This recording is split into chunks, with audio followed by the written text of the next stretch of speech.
उत्तर प्रदेश में 2027 विधानसभा चुनाव से पहले महिलाओं को लेकर योगी सरकार की एक संभावित योजना ने सियासी हलचल बढ़ा दी है।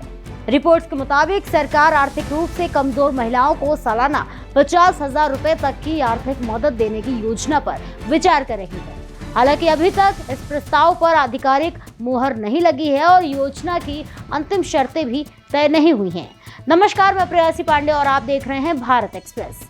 बताया जा रहा है कि महिलाओं को 50,000 रुपए एक साथ नहीं दिए जाएंगे, बल्कि अलग अलग किस्तों में रकम दी जा सकती है।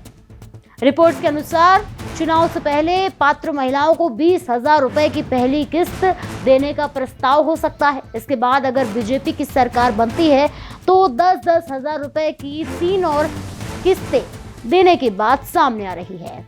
यानी पूरी योजना के तहत सालाना 50,000 रुपए की मदद का दावा किया जा रहा है।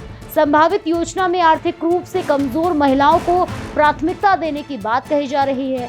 इनमें अनुसूचित जाति और अनुसूचित जनजाति वर्ग की महिलाओं के साथ साथ गरीबी रेखा से नीचे रहने वाली महिलाओं को शामिल किया जा सकता है। इसके अलावा ऐसे परिवारों की महिलाओं को भी योजना का लाभ मिलने की संभावना बताई जा रही है, जिनकी सालाना आय 12 लाख रुपए तक है। हालांकि लाभार्थियों की संख्या, उम्र, आय सीमा और दूसरी पात्रता शर्तें अभी अंतिम नहीं है। योजना की खबर सामने आने के बाद समाजवादी पार्टी ने बीजेपी सरकार पर हमला बोला।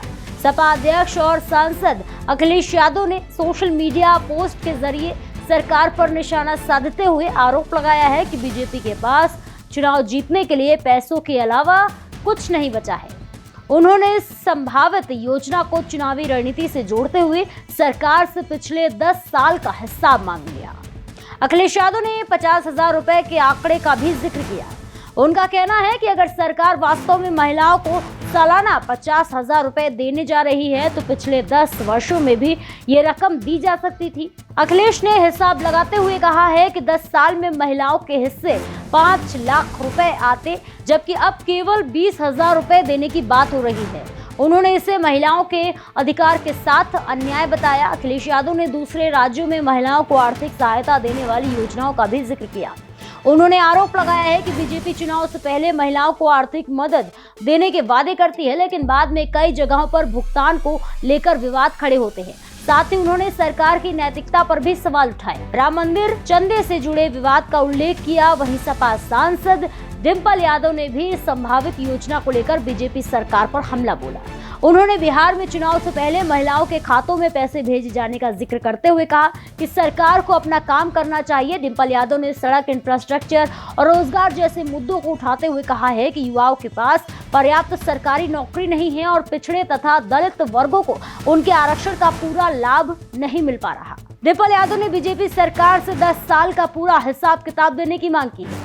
ऐसे में अगर योगी सरकार की ये योजना वास्तव में लागू होती है तो 2027 के यूपी विधानसभा चुनाव में महिला वोटर बड़ा राजनीतिक मुद्दा बन सकती है। फिलहाल सबसे बड़ा सवाल ये है कि 50,000 रुपए की ये योजना सिर्फ प्रस्ताव और चुनावी चर्चा तक सीमित रहती है या सरकार इसे आधिकारिक रूप से लागू करती है। इस खबर को लेकर आपकी क्या राय है, कमेंट सेक्शन में जरूर शेयर करें और ऐसे ही और भी तमाम खबरों को देखने के लिए जुड़े रहिए भारत एक्सप्रेस के साथ।